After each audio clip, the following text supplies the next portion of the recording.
Hello students, welcome to RNM academy channel. Students, आज जो मैं प्रॉब्लम ले रहा हूँ वो इंजीनियरिंग ग्राफिक्स सब्जेक्ट का प्रोजेक्शंस ऑफ सॉलिड नाम का जो चैप्टर है उसका ये प्रॉब्लम है। और यहाँ हम बात कर रहे हैं सॉलिड की। सॉलिड जो दिया है वो है स्क्वायर पिरामिड और उसके हमें प्रोजेक्शंस ड्रॉ करने हैं। लेकिन आज का प्रॉब्लम विशिष्ट इस प्रकार से है कि यहाँ हम 6 व्यू ड्रॉ करने के बजाय सिर्फ 5 व्यू में प्रॉब्लम का सॉल्यूशन देखेंगे। तो यहाँ आपका बहुत बड़ा टाइम सेविंग होने वाला है। और इस मेथड को हम rotation of ground line method कहते हैं या ऑक्सिलरी प्लेन मेथड कहते हैं। तो इस प्रॉब्लम में मैंने ऑक्सिलरी प्लेन मेथड एक्सप्लेन की है, कैसे आप शॉर्ट टाइम में इस प्रॉब्लम का सॉल्यूशन कर सकते हैं, जिसकी वजह से आपकी एग्जामिनेशन में बहुत बड़ा एडवांटेज मिलने वाला है। तो इस प्रॉब्लम को ध्यान से समझिए। प्रॉब्लम स्टार्ट करते हैं। डेटा इस प्रकार दिया है: square pyramid, side of base 40 mm and axis 70 mm long, has one of its triangular faces in the VP and edge of its base contained by that face makes an angle of 40 degree with the HP. Draw its projections in the first angle system. First angle projection method की बात है, लेकिन हमें यहाँ rotation of ground line method का use करना है। तो चलिए शुरुआत करते हैं सॉल्यूशन की। स्टूडेंट्स, ये प्रॉब्लम प्रोजेक्शंस ऑफ सॉलिड का प्रॉब्लम है। और किस प्रकार का सॉलिड दिया है? सॉलिड दिया है हमें स्क्वायर पिरामिड का। तो पहले मैं बात कर लेता हूँ square pyramid. The type of solid is, let me right here, it is a square pyramid. Square pyramid. अभी स्क्वायर पिरामिड है तो कैसा दिखेगा? अगर मैं रफ स्केच ड्रॉ करता हूँ तो स्क्वायर पिरामिड में 4 साइड है बेस में ऐसे, और ऊपर एक एपेक्स पॉइंट है जिसको हम O1 कहते हैं, और इसके साथ सभी कॉर्नर्स जुड़ जाते हैं लाइक दिस। ये स्क्वायर पिरामिड है। स्क्वायर पिरामिड का ऊपर का जो पॉइंट है उसको हम कहेंगे O1, और यहाँ सेंटर जो मिलेगा उसको हम कहेंगे O2, और O1 O2 को जब ज्वाइन करते हैं तो उसको हम कहते हैं एक्सिस ऑफ द पिरामिड। और जनरली अगर आप प्रोजेक्शंस ऑफ सॉलिड के पुराने वीडियोस देखेंगे तो मैंने हर वक्त बात की है कि बेस जो है उसको मैं नंबरिंग से दिखाता हूँ, 1 2 3 और 4। There are 4 corners. अगर प्रिज्म होता तो ऊपर के जो बेस होता तो उसको हम ABCD से दिखाते हैं, नीचे वाले बेस को हम नंबरिंग से दिखाते हैं। तो पिरामिड में सिर्फ लोअर बेस है तो 1 2 3 4 4 कॉर्नर्स हैं। अगर ये डिस्कशन करने की बात क्यों बनती है, तो हमें number of sides total count करनी है। नंबर ऑफ साइड्स कितनी होगी तो हमें वो कैलकुलेट करना है। तो 4 साइड तो कौन सी बनेगी? बेस की 1 2 2 3 3 4 4 1। तो there are 4 sides of base. 4 sides भी कहते हैं और एजेस भी कहते हैं, 4 साइड्स ऑफ बेस। और 4 कौन सी साइड बनेगी? Slant side. O1 is connected with 1 तो O1 1, O1 2, O1 3, O1 4। तो ऐसे लिख सकते हैं 4 स्लैंट साइड्स। एक कैलकुलेशन हमारे दिमाग में बैठना चाहिए, 4 स्लैंट साइड्स। अगर 4 साइड्स ऑफ बेस तो आपको पता होना चाहिए कौन सी साइड, 1 2 2 3 3 4 4 1। और 4 स्लैंट साइड तो O1 1, O1 2, O1 3 and O1 4। इतना डिस्कशन करने के बाद हम प्रॉब्लम स्टार्ट करते हैं सॉल्यूशन। तो ये क्लियर होना चाहिए पिरामिड के बारे में। अभी पिरामिड की जब बात करते तो यहाँ हमें पिरामिड दिया है स्क्वायर पिरामिड, और ऐसा कहा गया है कि उसका एक जो फेस है ट्रायंगुलर फेस वो VP में है। Triangular face is on VP। तो ट्रायंगुलर फेस VP में हमें कौन सी ट्रायंगुलर फेस? 4 ट्रायंगुलर फेस है। आप यहाँ देख सकते हैं जैसे O1 1 2 3, O1 1 3 4, O1 1 4 1, O1 1 1 2। 4 faces है, उसमें से कोई एक फेस VP पर है। और VP पर है तो ऑब्वियसली उसकी जो बेस की एक साइड होगी वो भी VP में होगी। तो हमारा इनिशियल एजम्पशन क्या बनेगा वो सोचने वाली बात है। हम क्या सोचेंगे कि अगर एक ट्रायंगुलर फेस VP पर है तो उस फेस के साथ जुड़ी हुई कोई एक साइड भी VP में होगी, और अगर एक साइड VP में है तो इनिशियली हम मान लेते हैं कि चारों साइड वीपी में है, all four sides of the base are in VP. तो हम पहले ऐसे इमेजिन करते हैं कि completely base is kept on VP, VP पर रखा है, और बेस अगर वीपी पर है तो आप सामने से देखेंगे फ्रंट व्यू में तो स्क्वायर शेप बेस का जो है वो दिखेगा। तो हम शुरुआत में एक एक्स वाई लाइन ड्रॉ कर देते हैं। देखिए आज का प्रॉब्लम इम्पोर्टेंट इसलिए कि उसका अंडरस्टैंडिंग, और आगे मैं एक बात और भी कहने वाला हूँ कि हम एक व्यू कम करके कैसे फास्ट इसका सॉल्यूशन ड्रॉ कर सकते हैं। तो सबसे पहला व्यू फ्रंट व्यू होगा, और फ्रंट व्यू में हमें दिखाना है स्क्वायर शेप। स्क्वायर की साइड दी है जो बेस की वो 40 mm है, तो एक स्क्वायर शेप बना देते हैं। उसमें एक side perpendicular to X Y, फिर ऐसा एक स्क्वायर आपको दिखेगा। देखिए आप डायमेंशनली ड्रॉ कर सकते हैं स्क्वायर 40 बाई 40। तो ये पहला स्क्वायर बनेगा इस तरह से, जिसमें डायमेंशंस दिया है ए भी 40 है, all four sides are equal in length. और सामने से देखते हैं तो हमें 4 कॉर्नर दिखेंगे, 1 डैश क्योंकि फ्रंट व्यू है, 2 डैश बेस के, 3 dash and A 4 dash, 4 corners are shown. फिर जो सेंटर है वो एक्सिस का O1 डैश भी है और O2 डैश भी है। लोअर बेस का centre O2 dash and upper base का अपर जो एपेक्स है वो O1 डैश। और फिर हमें 4 फ्रंट साइड भी सामने से दिखेगी। तो आप क्या करेंगे, ये चारों साइड ज्वाइन कर देंगे ऐसे, इस तरह से। तो O1 1 dash, O1 2 dash, O1 3 dash, O1 4 dash, all 4 slant sides are visible. 4 sides base की और 4 स्लंट साइड, 8 साइड्स हमें फ्रंट व्यू में दिखेगी। तो ये हमारा पहला व्यू बनेगा फ्रंट व्यू। अभी फ्रंट व्यू पर से जब हम परपेंडिकुलर प्रोजेक्टर्स ड्रॉ करते हैं ऐसे, और एक्सिस वाली लाइन को एक्सटेंड करते हैं, क्योंकि एक्सिस की लेंथ हमें दी है 70 mm, तो ये एक्सिस वाली लाइन समझो कि ये 70 mm यहाँ होती है। तो बेस तो जो है वो वीपी में है, मीन्स एक्स वाई पर बेस दिखेगा। तो ये लाइन डार्क कर दीजिए, और यहाँ पॉइंट हमारे आएंगे 1 आएगा, 2 आएगा, 3 भी आएगा और 4। 4 जो बेस की साइड्स के कॉर्नर्स हैं वो चारों पॉइंट्स एक्स वाई पर होंगे। साथ में एक सेंटर जो है बेस का O2 वो भी एक्स वाई पर होगा। और O2 से कितना डिस्टेंस लेना है, डिस्टेंस लेना है हमें 70 mm। मान लो कि यहाँ 70 होता है तो ये पॉइंट मेरा O1 बनेगा, O1। और फिर O1 से हम ये ज्वाइन कर देंगे ऐसे, तो एक ट्रायंगुलर सरफेस तैयार हो जाएगी जो हमें टॉप व्यू में दिखने वाली है। और फिर हम यहाँ चेक करेंगे कि चारों साइड हमने बेस की दिखा दी, O1 1 भी दिखा दिया, O1 2, O1 3, O1 4, तो ये शेप बनेगा। अभी ये जो शेप है उसको हम टिल्ट करते हैं, जिसकी वजह से O1 3 4 वो जो है एक्स वाई पर बनेगा। तो नेक्स्ट व्यू में हम क्या करेंगे, O1 3 4 ये लाइन की जितनी लेंथ है, मान लो कि ये पॉइंट से यहाँ तक उतनी लेंथ होगी, तो ये पॉइंट तो यहीं पर रहने वाला है 3 4, और O1 हमारा यहाँ चिपक जाएगा। तो O1 3 4 की लेंथ मैंने लेके एक्स वाई लाइन पर ड्रॉ कर दिया, और फिर यही ट्रायंगुलर सरफेस हमें फिर यहाँ जनरेट करनी है। तो 3 4 से 1 2 का कितना डिस्टेंस है उतना डिस्टेंस आर्क लगा दो, और 3 4 से O1 का जितना डिस्टेंस है उतना आर्क लगा दो। तो वही शेप आपको फिर से यहाँ जनरेट होगा ऐसे। I hope the thing is clear. Same shape but now it is tilted, ऐसे होगा। और फिर उसकी सेंटर लाइन भी हम ड्रॉ कर सकते हैं।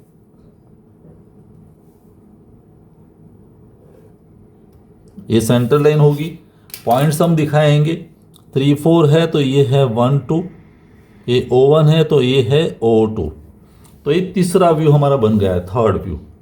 और फिर थर्ड व्यू से हम परपेंडिकुलर प्रोजेक्टर्स ड्रॉ करेंगे ऐसे,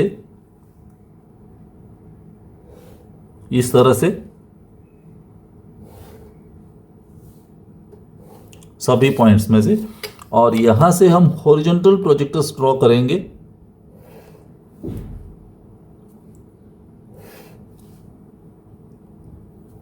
तो हमें यहां एक नया शेप मिलने वाला है। अभी नया शेप कैसे फाइंड करेंगे, पहले हमारा जो 4 स्टेप्स प्रोसीजर है वो फॉलो करना पड़ेगा। 4th स्टेप क्या है कि पहले इंटरसेक्शन पॉइंट्स फाइंड कर दीजिए। इंटरसेक्शन पॉइंट कितने होंगे, 1 2 3 4 एंड O1 O2। तो देखो O1 और A, तो ये पहला पॉइंट O1 मिला। यहाँ O2 की लाइन मुझे एक्सटेंड करनी बाकी रह गई। O2 में से भी एक परपेंडिकुलर प्रोजेक्टर्स ड्रॉ कर दीजिए ऐसे। तो O2 और O2 मीन्स A O2 मिला। फिर 1 2 3 4, तो ये पॉइंट 1 डैश है, ये पॉइंट ये भी O1 डैश है, O2 डैश है क्योंकि एलिवेशन है, 1 डैश। फिर ये पॉइंट 2 डैश, ये पॉइंट मेरा 3 डैश है, सॉरी ये पॉइंट 3 वाली लाइन, तो ये 3 डैश है, ये 4 डैश है, 1 वाली लाइन यहाँ पर है तो ये 1 डैश है, और ये पॉइंट है 2 डैश। ऐसे पॉइंट मिलेंगे 1 डैश 2 डैश 3 डैश 4 डैश। अभी ये 6 इंटरसेक्शन पॉइंट्स मिल गए। फिर join boundary by full line. तो बाउंड्री क्या बनेगी, ये लाइन, फिर ये हॉरिजॉन्टल लाइन, ये हॉरिजॉन्टल लाइन, और फिर इसका ज्वाइनिंग होगा O1 डैश के साथ। तो O1 डैश के साथ ऐसे, और ये 1 dash is join with O1 dash ऐसे। तो बाउंड्री हो गई। अभी थर्ड स्टेप में हमें सोचना है कि बेस की साइड्स कौन सी डॉटेड आएगी। तो बेस के लिए नेक्स्ट उसका पहला वाला व्यू, प्रीवियस व्यू देखना है, कौन सा सेंटर नज़दीक है XY से। O1 इधर है, O2 इधर है। तो O1 नज़दीक है लेकिन O1 रिलेटेड बेस तो है नहीं, होता तो डॉटेड आता। O2 दूर है XY से, तो O2 रिलेटेड बेस की जितनी भी साइड होगी वो फुल आएगी। तो O2 रिलेटेड बेस की 4 साइड है, 1 2 2 3 3 4। तो 1 डैश 2 डैश को मुझे फुल से ज्वाइन करना पड़ेगा। 2 डैश 3 डैश बाउंड्री है, 3 4 बाउंड्री है, 4 1 बाउंड्री है। तो 4 साइड बेस की कंप्लीट हो गई। अभी बात रहती है स्लंट साइड्स की। और लास्ट स्टेप, 4th स्टेप क्या है कि O1 O2 के रेफरेंस में, प्रीवियस व्यू में O1 O2 के रेफरेंस में आपको देखना है कौन सी स्लंट साइड नज़दीक है। तो आप देख सकते हैं O1 3 and O1 4 are nearer to XY। O1 1 O1 2 दूर है, तो O1 3 एंड O1 4 जो नज़दीक है वो डॉटेड आएगी। तो O1 डैश 3 डैश को आप ज्वाइन कर दीजिए डॉटेड। वैसे O1 4 वो भी डॉटेड आएगी, और बाकी जो 2 है O1 1 एंड O1 2 वो तो बाउंड्री है। तो इस तरह से 4th view is completed, full and dotted. अभी 5th व्यू में मुझे यही व्यू को रोटेट करना है, मीन्स यही शेप विथ डायमेंशंस रीड्रॉ करना पड़ेगा, फिर हमें यहाँ फाइनल व्यू मिलेगा। लेकिन एक व्यू स्किप करने की मैं ट्रिक आपको दिखाता हूँ, जिसको हम कहते हैं rotation of ground line method. तो यहाँ से डायरेक्टली हमें ये व्यू को रिकंस्ट्रक्ट नहीं करना है, डायरेक्टली हमें टॉप व्यू मिलेगा। कैसे मिलेगा, तो जो बेस की साइड है जो VP में रखी गई है वो एंगल बनाती है 40 डिग्री। तो बेस की साइड कौन सी, जो VP में है 3 4। तो ये 3 डैश 4 डैश वाली लाइन जो है, ये इसको मैं एक्सटेंड कर देता हूँ, और इसके रेफरेंस में हमें एक एंगुलर लाइन बनानी है जिसका एंगल है 40 डिग्री। इसको आप थोड़ा एक्सटेंड और भी कर सकते हैं क्योंकि ये अल्टीमेटली 3 4 रिप्रेजेंट करता है। तो 3 4 के रेफरेंस में देखिए ऐसे यू ड्रॉ वन लाइन। मान लो कि मैंने ये लाइन ड्रॉ कर दी, तो ये लाइन इसके साथ एंगल कितना जनरेट करती है, 40 डिग्री। ये समझ में आनी चाहिए बात। और ये नई जो लाइन है वो हमारे लिए रेफरेंस लाइन हो गई X1 Y1। अभी ये x1 y1 पर हम ये सभी जो पॉइंट्स है वहाँ से परपेंडिकुलर प्रोजेक्टर्स ड्रॉ करने वाले हैं। कैसे? तो देखिए मैं O1 डैश से परपेंडिकुलर प्रोजेक्टर ड्रॉ कर रहा हूँ, समझिए ऐसे। Perpendicular projector means x1 y1 को ये 90 डिग्री पर होना चाहिए। वैसे O2 डैश सभी पॉइंट्स में से आप परपेंडिकुलर प्रोजेक्टर ड्रॉ कर सकते हैं, जैसे O2 डैश तो ये परपेंडिकुलर प्रोजेक्टर, O1 ये 1 डैश है तो 1 डैश में से भी परपेंडिकुलर प्रोजेक्टर, 4 डैश तो 4 डैश में से भी परपेंडिकुलर प्रोजेक्टर, 2 डैश तो 2 डैश में से लाइट पेंसिल से परपेंडिकुलर प्रोजेक्टर ड्रॉ कीजिए, और 3 डैश तो 3 डैश में से भी परपेंडिकुलर प्रोजेक्टर। मैं रेड पेन से दिखा रहा हूँ, means ultimately you are drawing with light pencil. ये लाइट पेंसिल का रिप्रेजेंटेशन मैंने रेड पेन से दिखाया है, तो ऐसे होगा। अभी यहाँ पर हमें फिर वो पॉइंट्स फाइंड करने हैं। कैसे फाइंड करेंगे? देखिए O1 डैश है तो O1 डैश उसका जो प्रीवियस व्यू है वहाँ वो कहाँ है? प्रीवियस व्यू में O1 XY पर है, तो O1 डैश वाला प्रोजेक्टर पर यहीं पर X1 Y1 पर हमारा O1 आएगा। अभी XY का रिप्रेजेंटेशन X1 Y1 है, तो जो चीज़ XY में बनती है वहीं यहाँ X1 Y1 पर होगी। तो O1 XY पर है तो O1 यहाँ X1 Y1 पर आएगा। O2 का XY से O2 मीन्स ये, तो O2 का जितना डिस्टेंस होगा XY से इतना, O2 का डिस्टेंस यहाँ से इतना है, तो O2 वाला प्रोजेक्टर आप ले लीजिए और उतने ही डिस्टेंस पर आर्क लगा दीजिए, तो ये मेरा पॉइंट O2 हो जाएगा X1 Y1 से। मान लेते 1 2, तो 1 का XY से जितना डिस्टेंस है 1 और 2 का, तो उतना ही डिस्टेंस, इतना डिस्टेंस यहाँ से इतना, तो 1 2 वाला प्रोजेक्टर मीन्स ये 1 डैश वाला जो प्रोजेक्टर है उस पर उतना ही डिस्टेंस ले लीजिए, ये 1 आएगा। फिर 2, तो 2 वाली लाइन ले लीजिए, ये 2 आएगा। और 3 4 तो XY पर है, तो 3 4 में से जो प्रोजेक्टर निकलता है तो वो X1 Y1 पर ही रहेगा 3, और ये 4, तो ऐसे तो पॉइंट्स मिलेंगे। 6 पॉइंट मुझे मिल गए, 1 2 3 4 O1 O2। अभी सेकंड स्टेप क्या है? Join boundary by full line. तो बाउंड्री मुझे बनानी है, तो देखिए A4 3 को मैंने ज्वाइन कर दिया, A1 2 को ज्वाइन किया, फिर इसको मैं ज्वाइन कर देता हूँ, और 4 3 को मैं एक्सटेंड कर सकता हूँ 1 तक, क्योंकि एक ही लाइन है ऐसे। और O1 is connected with 2 dash, तो ऐसे बाउंड्री बन गई। तो स्टूडेंट्स अभी आपको चेक करना है 4 साइड जो बेस की है, तो कौन सा सेंटर X1 Y1 के रेफरेंस में नज़दीक है? तो O1 इधर है, O2 यहाँ है, तो X1 Y1 के रेफरेंस में O1 नज़दीक है, O2 दूर है, तो O2 रिलेटेड बेस है उसकी सभी साइड फुल आएगी। तो हमें चारों साइड फुल दिखानी है। 1 2 तो बाउंड्री है, 2 3 जो है वो आप फुल ज्वाइन कर सकते हैं ऐसे। 3 4 तो बाउंड्री है, 4 1 भी बाउंड्री है, तो बेस का काम कंप्लीट हो गया है। अभी सोचते हैं स्लंट साइड्स के लिए। तो फिर स्लंट साइड्स के लिए X1 Y1 के रेफरेंस में कौन सी स्लंट साइड नज़दीक है?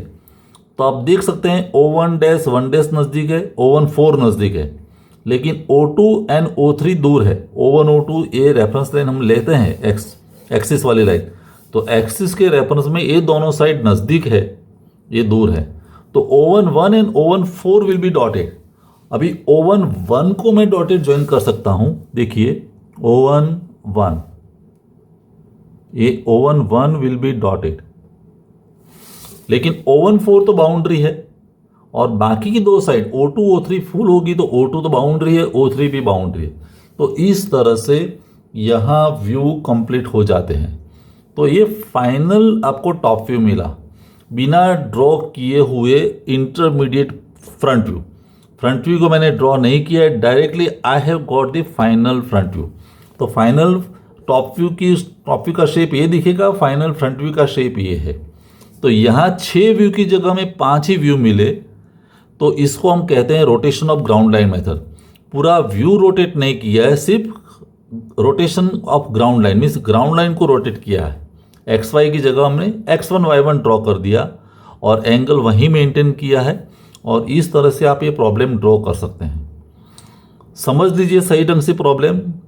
एक बार समझ में नहीं आया तो फिर स्टेप समझ लीजिए दोबारा थोड़ा रिपीट करके, और फिर भी आपको डाउट है तो कमेंट सेक्शन में ज़रूर बताएं, आई विल एक्सप्लेन अगेन। कोई डाउट है तो मैं सॉल्व भी करूँगा। अभी वक्त है आज के क्वेश्चन का। आज मैं एक क्वेश्चन आपको पूछ रहा हूँ, उसका मुझे सही आंसर बताइए कमेंट सेक्शन में।